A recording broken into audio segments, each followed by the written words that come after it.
to Achieving Success with Olivia Atkin. I'm your host, Olivia Atkin. Each week we will discuss the roadmap of achieving your personal and professional success. We give you real-life stories on growing personally and professionally to achieve your life and career goals with the help of some top-notch guests. Today we are speaking with Ruben Gonzalez.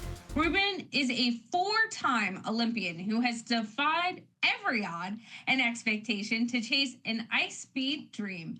At 21 years old, Ruben picked up the sport of luge with zero prior experience, and within just 4 years and a few broken bones, he made his Olympic debut. He went on to compete in 4 Winter Olympics across 4 decades, racing against athletes half his age at 47. Ruben is also the best-selling author of the book, The Courage to Succeed, now translated into 10 languages, and the voice behind the powerful TEDx talk, The Power of Following the Leader. A world-renowned keynote speaker, Ruben is here to share how courage, commitment, and vision can propel you towards the extraordinary. You can find Ruben by going to his website, ruben-gonzalez.com, or by emailing him at ruben@thelugeman.com, or at his phone number at 832-689-8282. Hello, Ruben. It's fantastic having you on the show. It's great to finally do this. Gosh, it seems like we changed dates a couple of times, but now we made it happen. Busy people make it happen. I'm excited for it because every time we've talked, we've had awesome conversations, and it's been really impactful. So I'm excited to dive deep with you today. And to start off the show, can you tell me what success means and looks like to Ruben Gonzalez? Success is really simple, actually. It's you have a goal, and it's your own goal. It's not your parents' goal or your boss. It's your goal, and you achieved it. And so if your goal is to lose 10 pounds and you go out with your friends to eat pizza, then if you eat even one slice, you're not going towards your goal. If your goal is to eat the whole thing, I mean, that's your goal. It has nothing to do, and you eat the whole thing, hey, you hit your goal. So either way, it has to do with your personal thing. It has nothing to do with what car you drive or how big your house is or anything like that, unless that's your goal. Mm-hmm. And I love that too, because it's very interesting. We have talked, and I was actually on the mountain this weekend, and 4 days in a row. You'd be really proud of me. I skied 4 days in a row for hours on end. And I was like, wow. Pushing the limits and doing, really awesome things, and very proud of myself. But sometimes I have those moments of clarity on the mountain where you're just one with the mountain. You're going at speed. Obviously you lose, so you're really going at different speeds than I'm going on skis.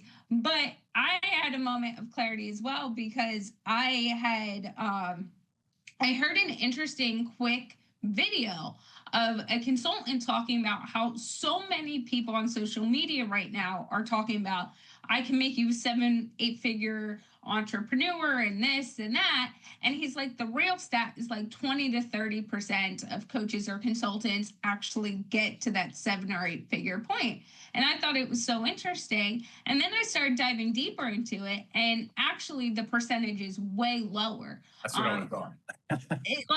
For coaches in the US, the average percentage of consultants that make $1 million a year it was like 0.1 to 0.2%. And the percentage of consultants, because they're classifying them a little differently, was 0.1 to 0.5% in the US. And I was like, wow, part of the reason I had this mentality to get to $1 million in the business was X, Y, Z, and all this different things I was hearing in information. And then I was like, wait, does that really align with how I want the business to set up? And it was like this moment where I was like, I don't, when I did research, it was like, oh, you have to have a team under you. The people that are bringing $1 million, they're not actually pocketing the $1 million and this and that. And I was like, I don't want to have a team under me. No. And I was like, okay, we might need to pivot now on what the year goal is for the business and what I want sustainability wise for the business. So when you brought that up, I was like, click. Yeah. And when you have to factor in your lifestyle that you want to create, right? I think that's more important. And so, okay, great. You want to make $1 million. That's fine. If that's your goal, go for it, right? But maybe in my case, for example, I was just telling a friend the other day, I'm highly unemployable, okay? Because I am so entrepreneurial and independent that if you offered me $1 million a year tax-free, but I have to go to the office and have a boss, no thanks, because my freedom is that important. And here's another factor. Maybe you're a coach and you live in South America or somewhere where you can have an incredible lifestyle for $100,000 a year, right? And then you go play. So there's so many factors, but people just tend to like all those zeros. Yeah, for sure. And it's one of those things too that as I was telling that story, I wanted to also ask you, do you have for yourself those moments of clarity when you're racing and you're practicing where whether it's something you've already been thinking of, work related, non-work related, in the different things you do, there's like those moments of peace, quiet, and like the light bulb goes off for you? Yes, but it's getting into the zone is something that happens. Okay, as soon as you start thinking, you're not going to get in the zone. You have to be unconscious, right? And that comes from a lot of practice. One of my coaches likes to say, don't practice till you get it right, practice till you can't get it wrong. Okay, now we're getting someplace.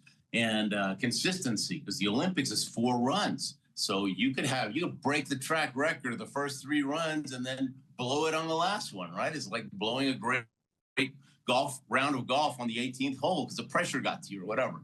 So I've had those moments. I wish I had more, but everything we do from the mental side, mental training, is designed to increase the probability of that happening.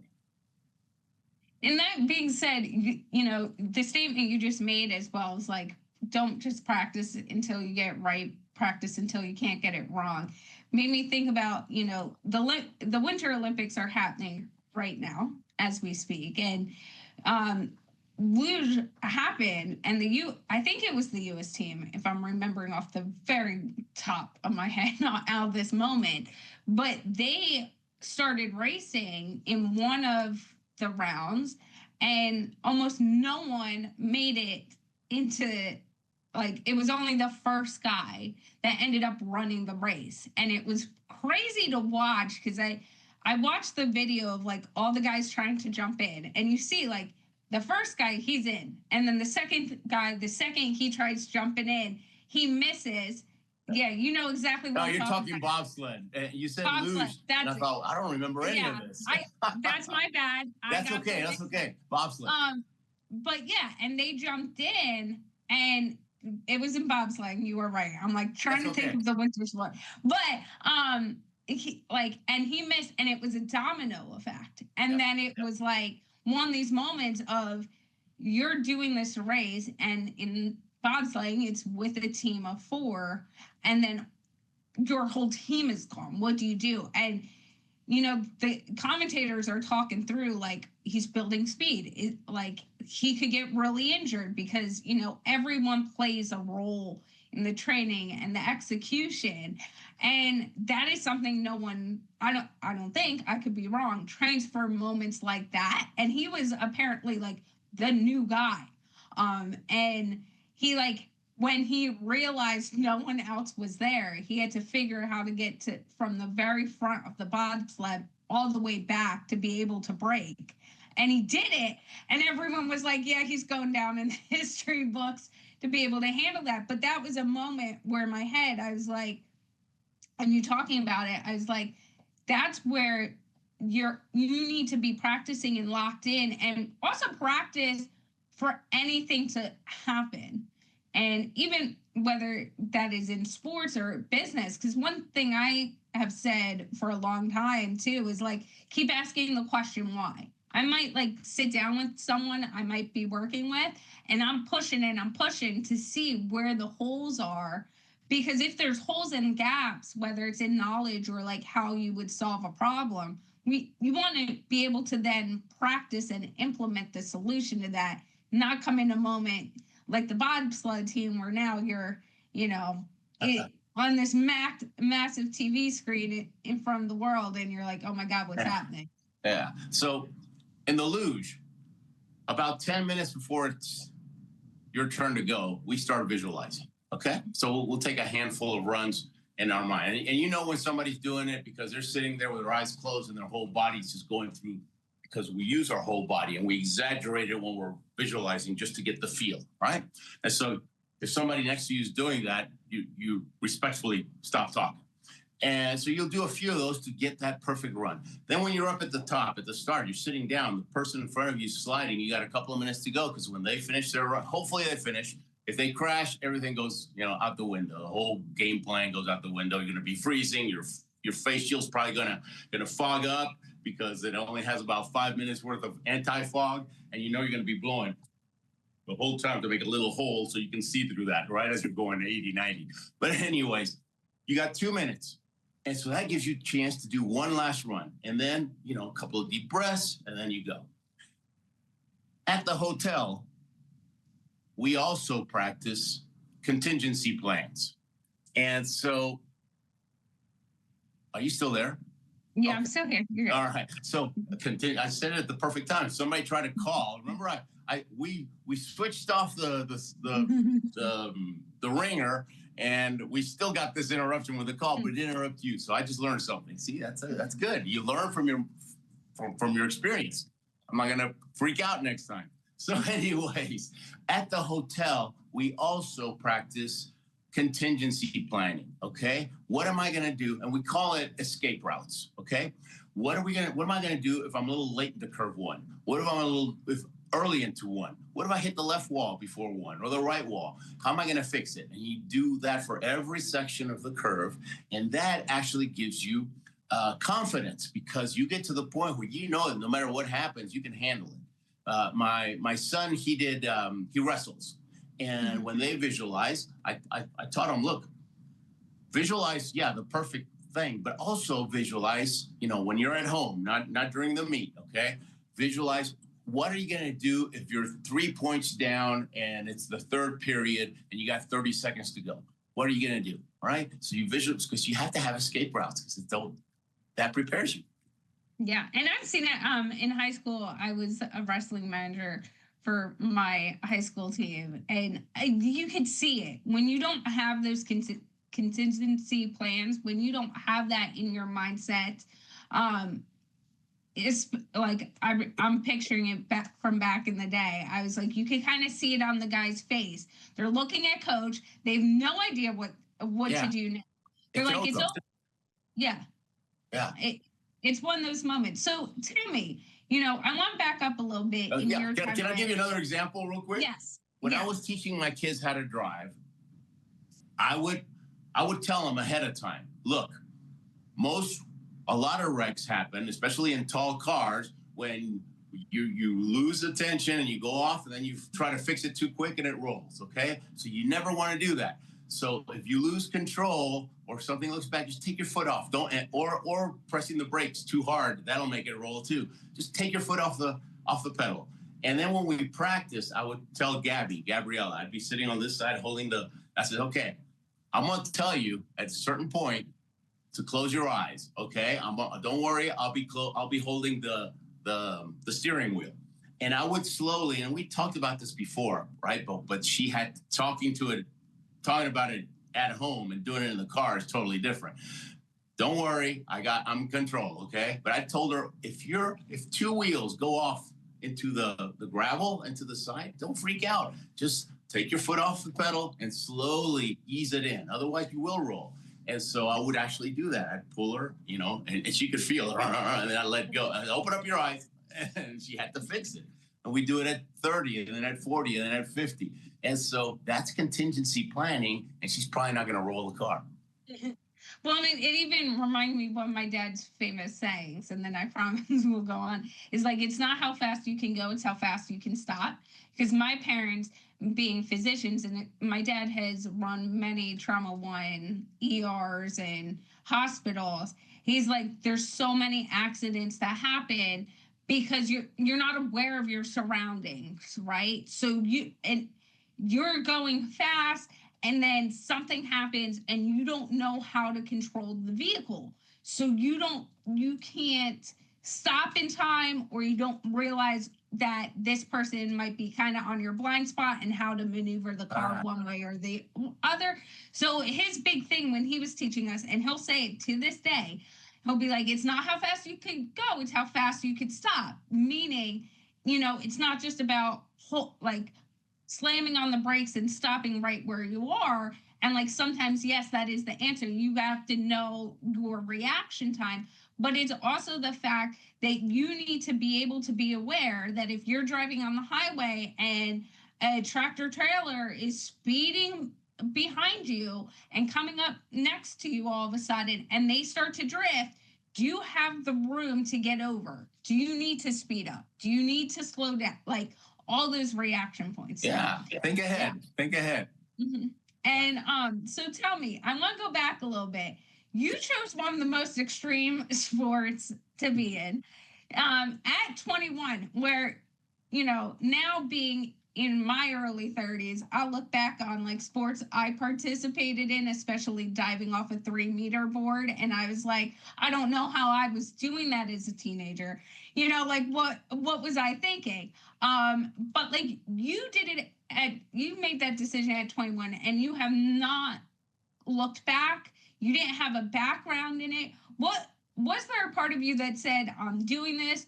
And like, what really encouraged you to move forward when most people would have said, and probably did say to you, that's impossible. Don't start down this path.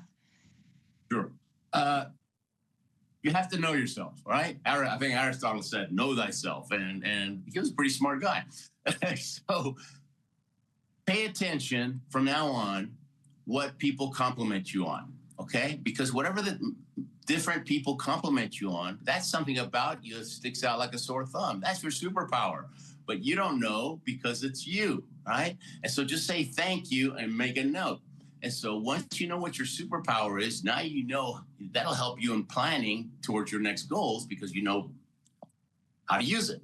So my superpower is perseverance. My nickname in high school was Bulldog. I'm very tenacious. I'm a lot like Rudy. If you've ever seen the movie Rudy, I'm not a great athlete, okay, but I got a lot of heart. Got a lot of heart, no body.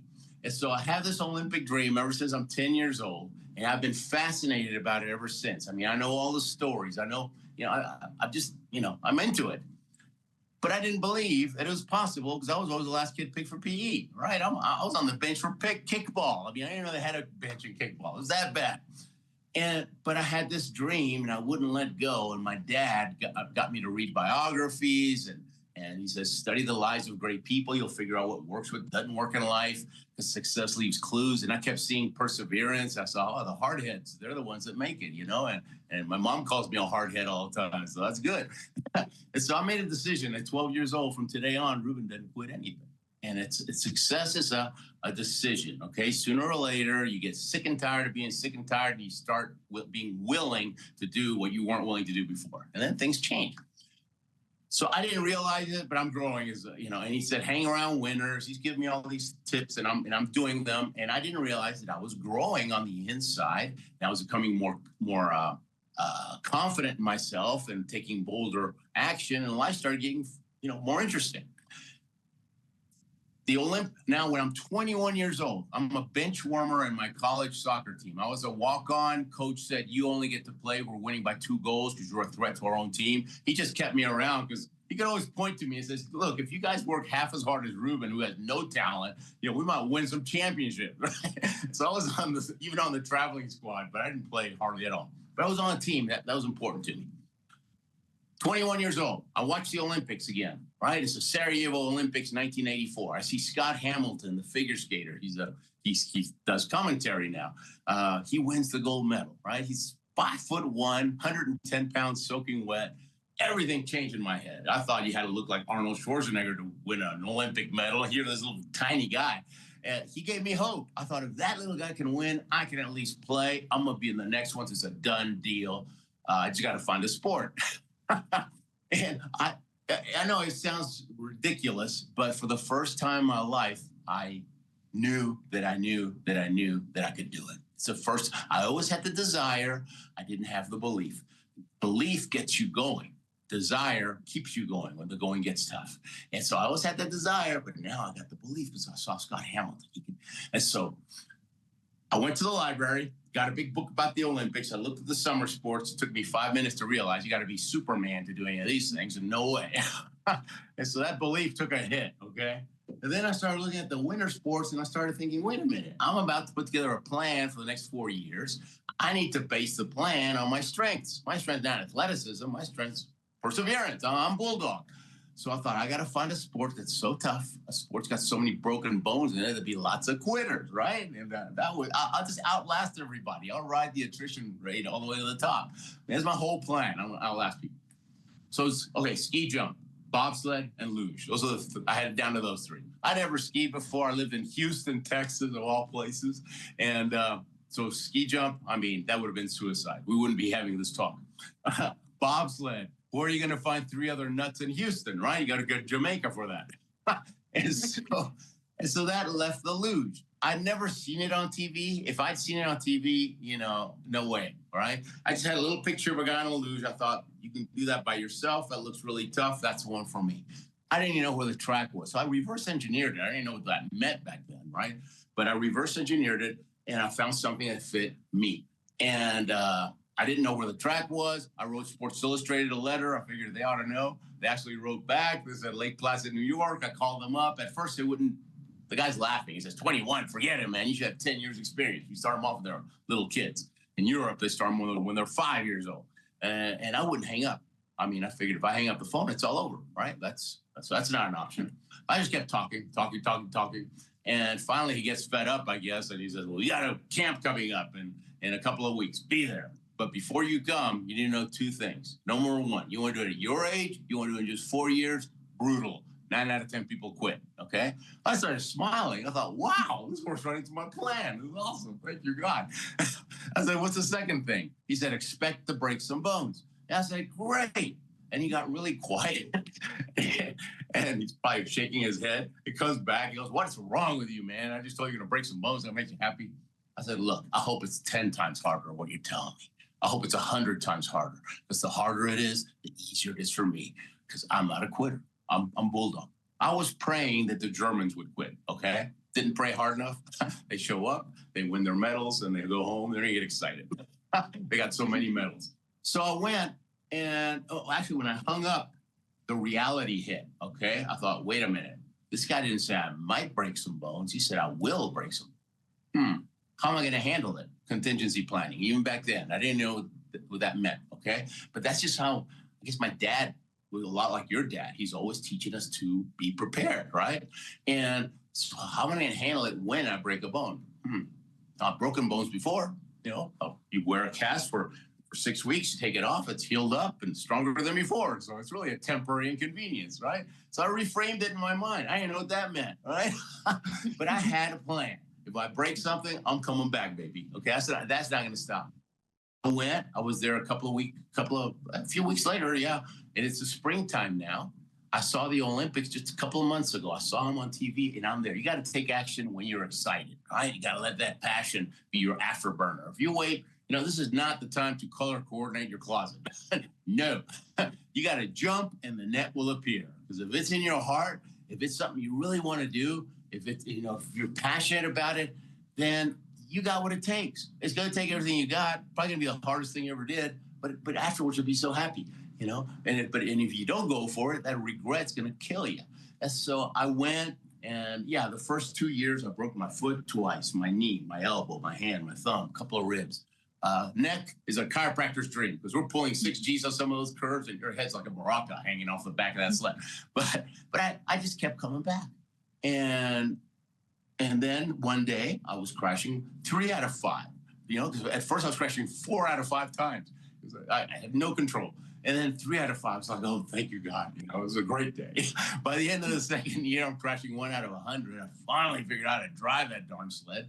And then they throw me to the wolves. Now I got to go to the, race internationally all over the world against the best in the world to try to be one of the top 50 back then who'd get to go to the Olympics. And I got to play with the big boys 4 times. Back then, the top 50 made it.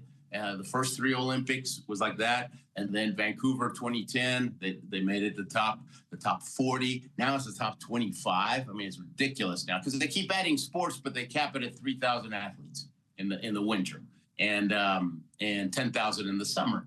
So, but hey, I got to play with the big boys 4 times. And so now when I speak anywhere, my goal is I want to do for my audience what Scott Hamilton did for me. Take the excuses away. I want them walking out of my talk thinking, man, if that guy can make it to the Olympics even one time, I can do anything, right? And now they got belief. They're ready to face those fears, fear of the unknown, fear of failure that are holding them back. And what happens when you face your fear? 9 times out of 10, you realize, oh my gosh, that wasn't anything. It's just my head. Well, guess what? That's not a fear anymore. So you just grew, all right? So that's basically what I like to do. For you as well, as we've mentioned quite a few times so far, you've competed in 4 Olympics across 4 decades. What changes mentally and emotionally when you're chasing that same dream you had at 21? You're just doing it and across different decades where you've grown personally, professionally, your mindset has grown, your, patterns of behavior might have changed, different things like that. And there's an age gap between, not for anything, between the people that you're competing against too. So what's the question? So what has that been like for you? Oh, okay. So the motivation was different for each one. The first one was, I want to be one of those guys, right? I just want to be in the Olympics. It was never about the medals for me. I just want to be one of those guys. And then the second one, I wanted to get the respect of the Germans, right? Because they're the best of the best, and I just want to earn it, and I did. And then the third one, I was able to talk my brother into it, and we became the first 2 brothers to compete internationally in the Olympics in the Luge, okay? And that was in Salt Lake. And the fourth one, I wanted to be the first one to do 4 Winter Olympics in 4 different decades. I thought, hey, this might be good for business, right? It'll look good on my website, build up that resume. I mean, I was thinking about that. I'm always thinking about business. It's part of my life. And so I'm still sliding. I've taken 3 7-year breaks along this whole 40-year journey, 45-year journey. And so my coach, he says, you know what? You're like a really old car that's been in the garage a lot. You don't have all these miles on you because your body's not broken down. But like you said, mentally, I'm stronger because I've kept growing, right? And now I know how to take care of my body. I know so much more, and I'm cooler. I'm not afraid anymore. Now it's become a challenge instead of trying to survive thing. And so I'm actually, you got to keep your dream in front of you. So this is where I'm moving later this year. This is Midway, Utah. It's 30 minutes from the track in Park City, Utah, and 45 minutes from the Salt Lake City airport because I got to fly places to go speak. And I see it every day, so it gets me talking about it. How about that? It worked, huh? How about that? And so why do I want to move over there when I'm 63 years old? Because I want to be able to practice more, because I am hoping that the IOC, the International Olympic Committee, will see the light and say, hey, let's bump it up to 4,000 athletes. Let's get it back to 40 guys for the Olympics. And then I could make another Olympics. Top 25, that's tough, okay? Coach said it's possible, okay? He says it's possible. It's a long shot, but it's possible. And now having 4 more years, it's more possible. So that's the reason that I got such a cool cup. I love it. I love it. You're seeing it every day. You're putting it into motion. And I think a big piece of anything we do is the mindset around it as well. Huge. Like you've mentioned, I'll tell this a quick story. My parents do not know yet, but this same past weekend that we did 4 days in a row skiing was the first time I had rode in pure powder before on the mountain. And also like what started doing jumps for the first time on skis and like riding in between trees that were close together. It's also the first time I learned what a tree well was, because on one of the jumps, like I'm 5 foot, I weigh like 95 pounds soaking wet. And so I did a jump and like the skis hit the ground and my knees buckled a little bit. And the speed I had, as I turned, like I went in between two trees, my speed was so quick. And then my boyfriend saw it happen. He rode before me, and luckily there was a ski instructor also behind me. Oh, good. I was going to say. They both somehow caught it, and they're like, "You hit that bump, and your knees buckled when it happened." And they were like, "The speed you had in it too. The second you turned, we saw you just go like sideways and down into the tree well." And I got buried up until like my arm got completely buried, and half my body. And they like come running and help me out and all that. And a lot of people be like, "I'm done for the day," this, that, and the next, and like freaking out. And the whole time, like I'm collected. I'm like, "It's okay." They're like, "Are you okay? Like, are you physically okay?" All this. I'm like, "I'm fine." And I get off. And my parents still don't know about this yet. So they do listen to this podcast. So they'll probably be finding out about this right now.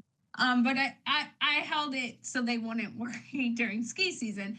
And so, but I got out and they were like, "Oh my God," like kind of still freaking out, making sure I'm okay. And I'm like, "I'm good." Like pure powder day. So you're falling into powdered snow. You're not, and like into a tree well. But they're like, "Oh my God, that was crazy." And I look at my boyfriend and I'm like, "Yeah, but I was doing jumps. And that's the close, like, I'm at a new level."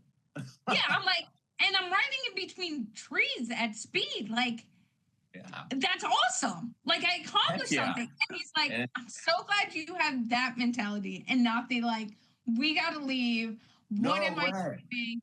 And it's mindset around it. Like I told people the next 2 days when I was riding, I was like, "Yeah, I fell into a tree well. I know what that is now." And I love it. You're so excited about it. And I'm like, most people don't get it. They think you're nuts, but no, you're just, you're somebody that achieves success. That should have a podcast called, let me think, Achieving Success. That'd be perfect.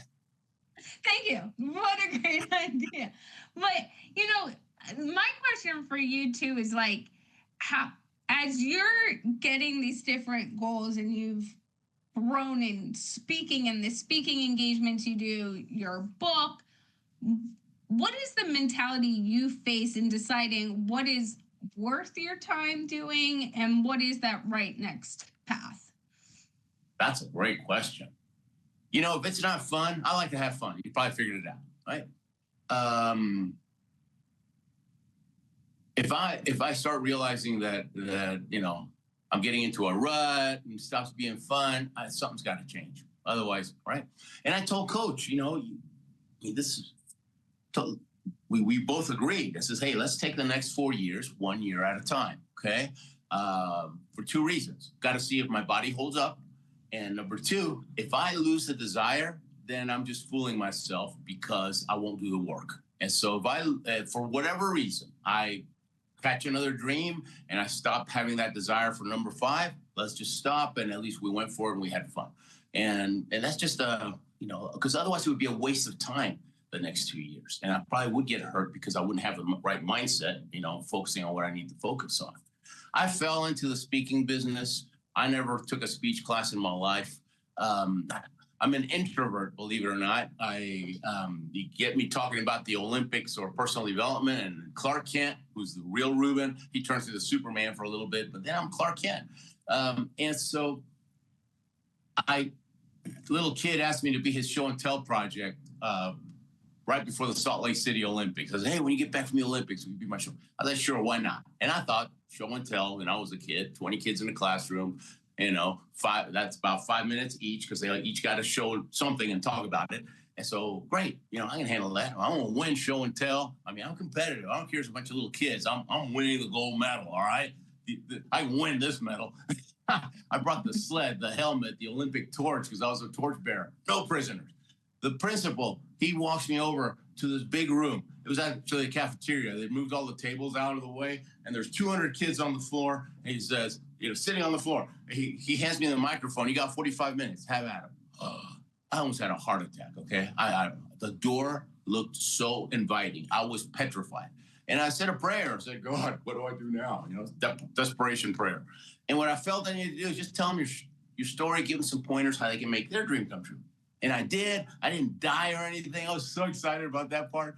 And afterwards, on the way to the car, the principal's going nuts. You got a gift. You're friend of people we pay. You need to do this for a living. He got my attention real quick. Like, you get paid for show and tell? And he says, no, it's a speaking profession, man. Don't you know anything? Well, I used to sell copiers at that time. Copiers in downtown Houston, knocking on doors.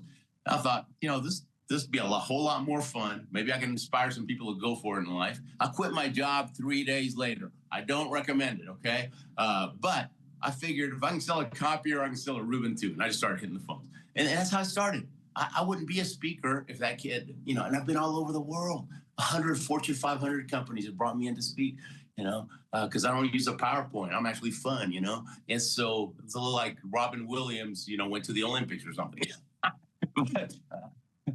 But it works. It's real. It's genuine. The speakers that use PowerPoints, I'm like, come on now. I when I speak and people ask me like, what's your style? What's your form? I'm like, interactive. And if you decide not to be interactive, I'm like, my teacher days come out and I start picking people out. And I've done that. Like, I recently did a talk because I do a lot of talks at universities and stuff. And we did it virtually. And I tell them, like, okay, this is kind of what we're going to talk about based on like what I'm here. I'm going to make it interactive. And when we get to that point, if no one wants to jump up and raise their virtual hand, I will call on you. I was a professor at one point. And they laugh. And then, that point comes when you start getting interactive and people don't raise their hand. And I start calling. And then all of a sudden, the like, oh, wait, okay, this is a comfortable space and this will be fun opens up. But like, you go back and I always say, you think about when you have to be on the other side, what you wish that speaker had done differently. And it's always to make it fun and engaging. And I'm like, as long as you do that, and people feel connected, it can change the whole atmosphere. Oh, for sure, for sure. I don't know that with my personality, I could pull off the, calling on people. I'd be afraid they would attack me or something. But but you know how I do it? If I'm going to do and it's funny, when I'm walking up after they introduce me, four-time Olympian Ruben Gonzalez, and I'm walking up to the stage, I have a pregame, right? I'm walking up saying, man, we're going to have a good time. We're going to have fun, right? But actually, I'm going to have fun. I can't control them. If they're a bunch of thumbsuckers, that's their problem. I'm going to have fun no matter what, right? And if it's let's say 60 minutes and then 30 minutes of Q&A, then I actually, little trick that works for me, I seed the first question to make it easy. And so I'll say, like when I made fun of the Jamaican bobsledders earlier, right? I said, well, actually, I'm friends with one of those guys, all right? And so I say, oh, man, we're going to do some, well, he's a speaker, too. He makes fun of me on his talk, so I got to sing him at least one time, okay? And you know what, guys? We're going to have some Q&A after this. Somebody asked me about the Jamaican bobsledders. I got a great story about them. And it's always the first question, and then they realize I don't bite, and it gets rolling. That awkward. I love that tip. And one thing you had mentioned a few minutes ago as well is that you love fun. Like, that is one thing that drives you is experience and adventures and fun. And to name some of those fun things you've done is you've ridden with the bulls, you've climbed Kilimanjaro, which my sister has also recently done, flown planes. What is your personal definition of risk, and how do you know when it's worth it versus not worth it? You ask such great question. I love this. I love it. I was just talking to somebody. Somebody called me on the phone yesterday, and she says, "Hey, I want to interview you." She actually doesn't have a podcast, but she wants to do this interview, like kind of like a podcast. And I says, "Fine." And she said, "I'm gonna send you some questions." I said, "Don't send me your questions because I won't read them. Okay? I would rather you hit me with a question that's so good that I think, wow, no one's ever asked me that." That gets the audience to really find out, right? This is going to be really good. This is where he's going to crash and burn, right? And so it makes for good TV. And so I always wanted to run with the bulls in Spain. I read Hemingway when I was a little kid. He put all these ideas. He put Kilimanjaro in my head too, because there's the snows of Kilimanjaro is one of his stories. And I always thought about that. And so when I finally decided to do the running with the bulls, I read 3 books about Pamplona. Pamplona is the name of the town in Spain where they do it. I read 3 books about Pamplona. Then I called one of the authors who had run it for about 20 years. And hey, I need some coaching, okay? I want the Pamplona experience, but I don't want any extra holes in my body. And in 10 minutes, he gave me a handful of little. So if you're ever going to do it, just call me because I'll save your life, right? I'll improve the probability that you'll walk out of there. But he gave me a handful of super simple things I never would have thought of. And, that potentially saved my life. And we ran twice. And then a few years later, I went with another friend. And I thought, doesn't feel right today. And I didn't go. I just sat on the side and shot pictures. So you got to listen to your inner voice. You got to listen to because that's your subconscious mind. When you get a hunch, women, you get intuition. We don't have intuition. We're hopeless, okay? But we get a hunch, okay? Or a gut feeling. That's what guys get. Well, you got to listen to it because that's like your subconscious mind. It sees everything, okay? It sees everything, and it sees everything that's happening in your life. And it tells you, okay, this is a great opportunity. Go for it. Doesn't matter that you feel unsure, jump and the net will appear. Or it might tell you, don't run with the bulls today, okay? You'll wind up in the hospital. and so I just listened to it. And I didn't feel like I was a coward or anything at all. I just told, Carlos, my friend that I went with, I said, we're going to go watch it today. And he didn't want to run anyway, so he was actually relieved. So you got to listen to yourself, but you got to do whatever you can to prepare yourself too. Kilimanjaro. I lived in Houston, okay? I'd never even climbed a hill before that. And I didn't train for it either. It was terrible. I'm still tired, and that was back in 2010. But we hired a guy that had climbed it over 100 times. He's climbed 6 of the 7 summits since then. We're really good friends. And so if you want to do Kili, I'll hook you up with the right guy, right? Because he's the man. And so if you have to cross a minefield, my dad always said, you got to find somebody that's crossed it. You follow somebody that's crossed it, preferably somebody that's still walking, right? So it's somebody that has fruit on the trees. They have experience and they had that success, right? Not a theorist that wrote 12 books on it but never actually did it. That person is useless. That's the one that puts the PowerPoint with little tiny stuff because he's trying to complicate things, make himself look so smart, where you and I, we try to simplify things, and Einstein too. Isn't that interesting? That Einstein liked to simplify things. So we're right up with Einstein. How about that? I'll take it. I will take it. I'm going to tell everyone. I'm right up there with Einstein now. There you go. So, Ruben, I can't believe we are at the end. I feel like we could keep going on stories and insights, but this has been really enjoyable. And can you, how can people get in touch with you if they want to connect with you? Sure. Easiest one to remember, I think, is olympicmotivation.com. People can spell that, hopefully. olympicmotivation.com. There's tons of videos there. Most speakers will put like 1 5-minute videos of their highlights. Well, anybody can be good for 5 minutes. I got a page, especially now with the Olympics and everything, and the kids being excited about it. My video page has about 20 different videos. You can pop some popcorn, round up the family, make it an Olympic night. They're all rated G. And who knows? Your kids might get excited and start making straight A's, okay? So,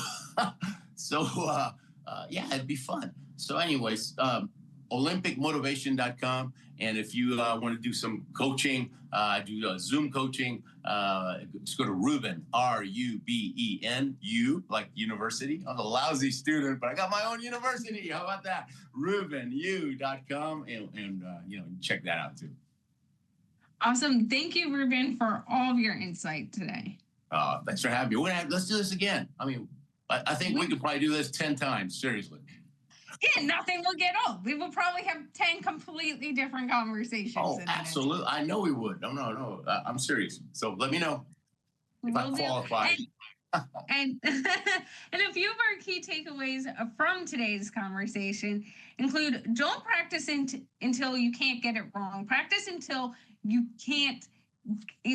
just consistently get it right. And that mentality is something Ruben talked about in the beginning and really throughout this conversation. It's always practicing, not only for the times when it's right, but the contingency plans and what to do, and that motivation walking up. He also mentioned the visualization he does before his races and even before speaking, like he mentioned earlier. It's that practice until no matter what you do, there's not gonna be a wrong path of an outcome. As well as I just mentioned, practice that contingency plan. So I'm a big believer of this. Ruben spoke about it as well, is look at everything, ask the hard questions. What could go wrong here? What do we do if this ends up being the scenario? So that you're comfortable in it. Get comfortable with being uncomfortable, and then it'll no longer be uncomfortable. Really simple. And Ruben had mentioned that in some of his stories too, is just keep practicing, just keep doing it. The reframe of the mind. When you feel that fear stepping in, as Ruben also mentioned in one of his stories, and you push to overcome it, then you realize a lot of it was in your head and that you can really do it. And pay attention to what people are complimenting you on. I love how Ruben brought this up because it is so true. A lot of times we don't know what our superpower is until it keeps screaming in our face and people are telling us, and we're like, wait, it's not that easy for you. And then it becomes a light bulb moment of how can I use this? How can I leverage this to help others, to help myself? And my last takeaway that I love, and I'm going to start using it myself, is success leaves clues. So what are the clues that are being left behind right now for you? This was a great episode with our top-notch guest, Ruben Gonzalez. Thank you for listening and have a successful day.